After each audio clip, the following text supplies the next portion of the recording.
好，我是中医师庄佳颖。我有个病人啊，50几岁，一个家庭主妇，她来找我，劈头就说她觉得生活很不快乐，因为她有大肠激躁症，那一天呢要解便10几次以上。那一天到晚都在跑厕所，只要吃点东西就想要去跑厕所。那就算不吃东西呢，他也觉得肚子都不太舒服。那因为这样子啊，那他都不敢出远门。那孩子都长大啊，趁着休假的时候就想说啊，带妈妈去花东玩。可是他想说哇，花东厕所不方便，然后他一出去玩找不到厕所该怎么办？他也不敢答应，然后没有办法跟孩子去玩。他觉得就是生活非常的困扰。所以我们今天就来聊一下大肠激躁症。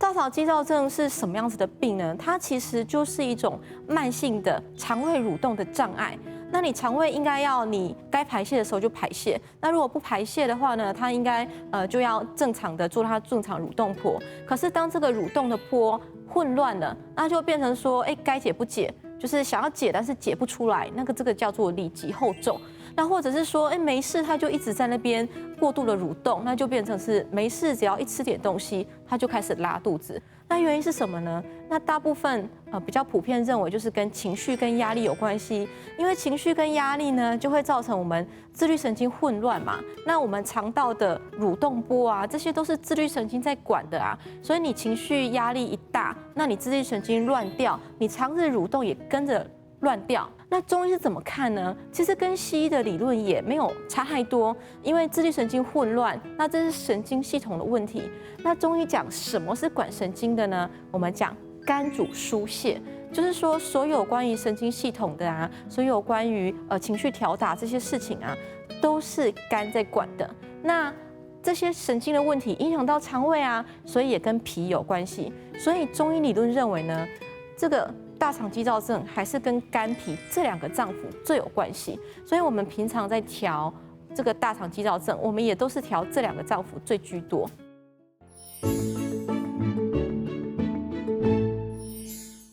那这时候我们就来想到说，到底要怎么样去治疗大肠激躁症呢？那我刚刚就说了，那西医认为说跟情绪跟压力有关系，那中医就把这样子自律神经系统的问题呢，把它认为是肝郁气滞，所以我们就会疏肝啊。那疏肝有什么样的药物呢？比如说柴胡疏肝汤啊，或是像是香附啊这些东西。那有些人呢，他是只要个性本来就很急，那也是很追求完美，所以他本来神经就是很紧张的。那这时候呢，他肠胃道蠕动功能就乱掉了，变成他只要吃了一点东西，肠胃道开始在动了，就开始克制不了，然后就过度蠕动，然后就去拉肚子了。那像这种状况呢，我们就会疏肝跟健脾一起来。像我就常常用加味逍遥散啊，或是给他柴胡疏肝汤啊这些药物去帮他缓解这样子因为过度紧张啊，然后去处理的去导致的这些症状。但是有些人他还不到大肠激躁症，比如说有一些考生啊，在考季的时候，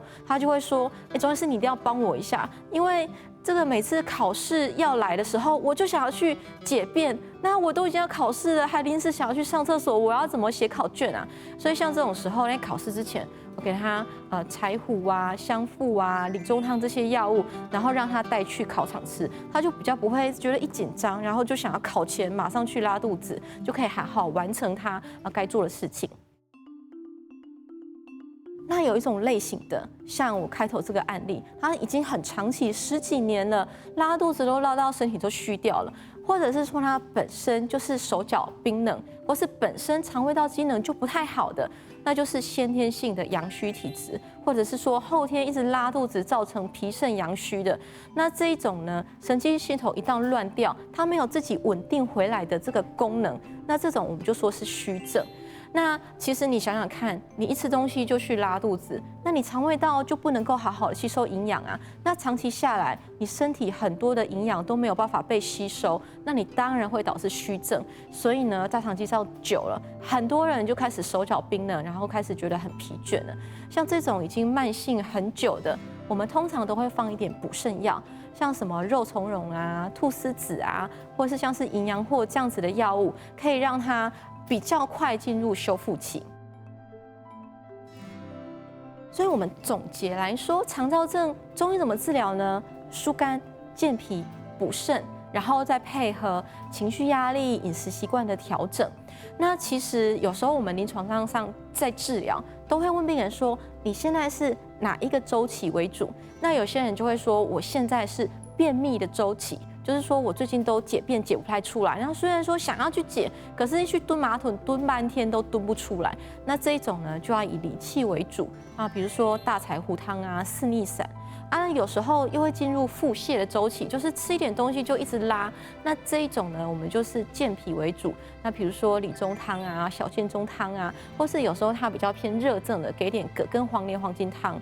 那有时候他会说，其实我大便还好啦，但是我每次解便之前肚子就好痛好痛。那这种以痛为主的呢，就要放点理气止痛的药，比如像是木香啊、盐胡索啊、香附这样子的药物。所以大原则就是这样子，疏肝、理气、健脾、补肾。但是随着你每个阶段的症状不一样，我们会放一些不同的药物去搭配你的症状做缓解。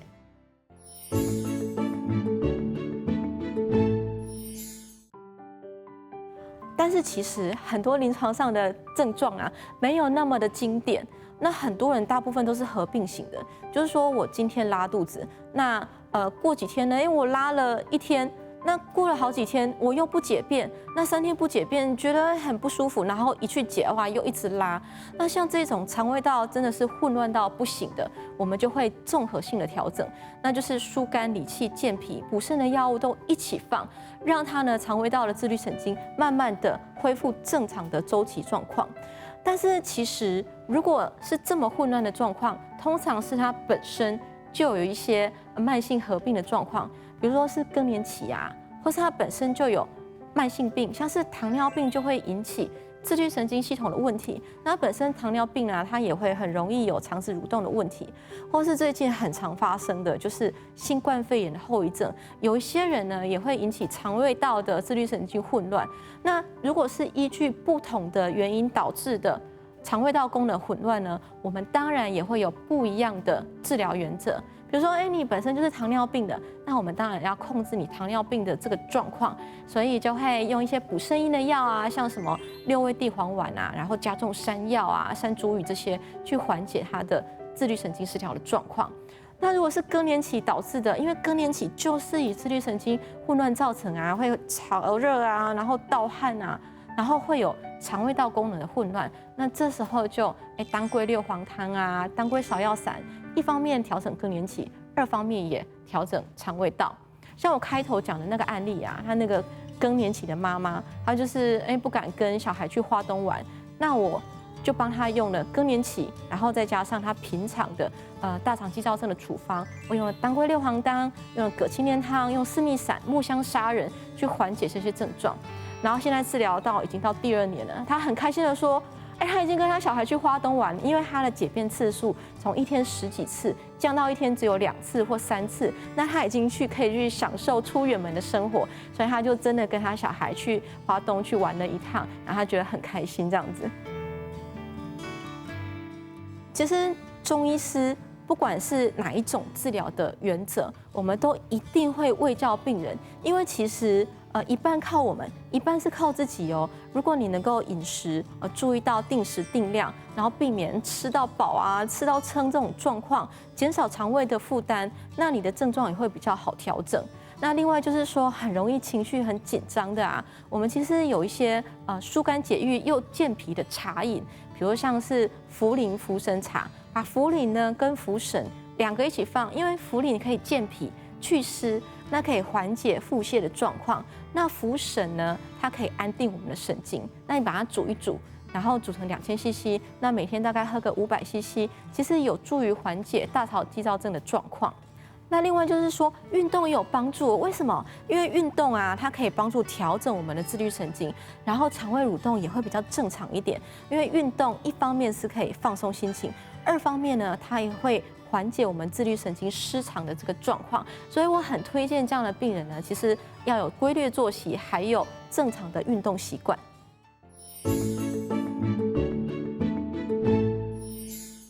接下来我们来回答观众的问题。有些人问说，肠躁症可以自己好吗？我不想要吃药，因为我肠胃道已经很不舒服，我还要吃药，我觉得很痛苦。那其实肠躁症很常就是压力引起的啊。如果你自己有办法控制压力的话，那当然可以缓解。可是其实很多人大肠激躁症，像我开头说的那个案例，已经一天解便10几次，已经10几年了，表示你身体其实已经没有办法自己去缓解你这些压力的状况了，所以你才会走到这么严重的症状。这时候医师来协助你，当然会比较快，我们可以缩短这个疗程。那等到整个治疗都已经结束了，你当然可以不用再吃药啦。肠躁症可以吃益生菌吗？这很多人都会问哦，就是说，那你说我们的肠胃道的神经已经混乱失调了嘛，然后我们就由益生菌啊，它可以调整我们免疫啊跟神经传导的这些物质啊，那是不是我吃益生菌就可以了？可是其实益生菌有非常多种。那每个人适合的菌种其实不一样哦。那我其实给大家一个原则，就是说你可以去试试看。那你如果吃了这个牌子的，你吃了2个礼拜，觉得没有改善，会表示这个菌种不适合你。讲到这里啊，大家都知道说大肠激躁症其实真的跟压力有关系，适当的休息、适当的运动，真的可以缓解症状。感谢你的收看，大家学汉医，我们下次再见。